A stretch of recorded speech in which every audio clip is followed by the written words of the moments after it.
ৰঙালাও গছৰ কুমলীয়া পাতবোৰৰ এটা ৰেচিপি লৈ আহিছোঁ আজি আপোনালোকৰ মাজলৈ। নমস্কাৰ জনাইছোঁ সকলোকে। পুনৰ এটি মিনি ভ্লগ লৈ আকৌ আহিছোঁ আপোনালোকৰ মাজলৈ। আশা কৰিছোঁ শেষলৈকে চাব। ভিডিঅ'টো কেনে পালে জনাবলৈ নাপাহৰিব।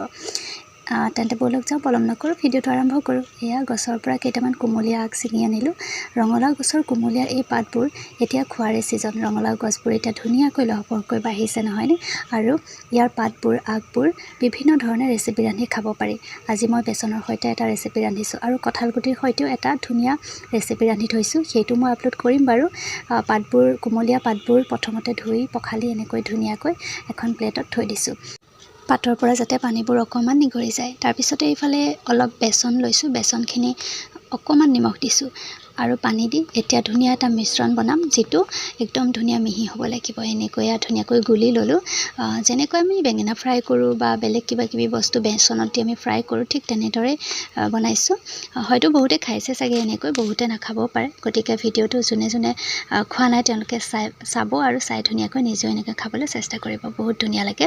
আৰু পাতবোৰ মই এনেকৈ ঠাৰিৰ সৈতে দীঘল দীঘল কৰি ৰাখিছোঁ। দেখিবলৈ ধুনীয়া লাগে, খাবলৈও ধুনীয়া লাগে নহয়নে? আৰু গতিকে মই আৰু বেচন বেছি হ'লে আকৌ মই বেয়া পাওঁ, ডাঠ হ'লে। কিছুমানে আকৌ বেচনটো ডাঠ হ'লেই ভাল পায়। পাতল হ'লে মচমচীয়া হয়, খাবলৈ ধুনীয়া লাগে। বেছিকৈ বেচনটো ডাঠ হ'লে মানে বেচনে আগুৰি থাকে আৰু লগতে বেচনে অকণমান অপকাৰো কৰে নহয়নে পেটৰ। সেইটো কাৰণে মই অকণমান কমাই দিওঁ। আৰু পাতল হ'লে বেছি ধুনীয়া হয় আৰু পাতৰ চেপটো ধুনীয়াকৈ ওলাই পৰিছে দেখিছেনে? সেইকাৰণে মই পাতল কৰি দিওঁ। এয়া ৰেডি হৈ গ'ল আজি ৰঙালাও আগৰ কুমলীয়া পাতৰ বেচনৰ সৈতে এটা ধুনীয়া ৰেচিপি। যিসকলে এনেকৈ খোৱা নাই খাই চাবচোন। এয়া ধুনীয়াকৈ ঢাকি থৈ দিছোঁ। তাৰপিছতে এতিয়া ভাবিছোঁ কিবা এটা অকণমান খাই লওঁ। কিবা এটা মানে পনিয়ল নহয় দিয়া, লেটেকু হয়। লেটেকু আনিছিলে দুটামান, বোলো খাই লওঁ। তাৰপিছতে এয়া বিলাহী দুটা মই থৈছোঁ। এইকেইটা মই আচাৰ বনাম বুলি থৈছোঁ, কাৰণ বিলাহীৰ আচাৰ খাবলৈ বহুত ধুনীয়া হয়।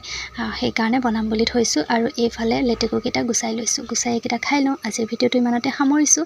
ভাল পালে লাইক, শ্বেয়াৰ, কমেণ্ট কৰিব বুলি আশা কৰিলোঁ। পুনৰ এটি নতুন ভিডিঅ'লৈ আকৌ আহিম। ধন্যবাদ।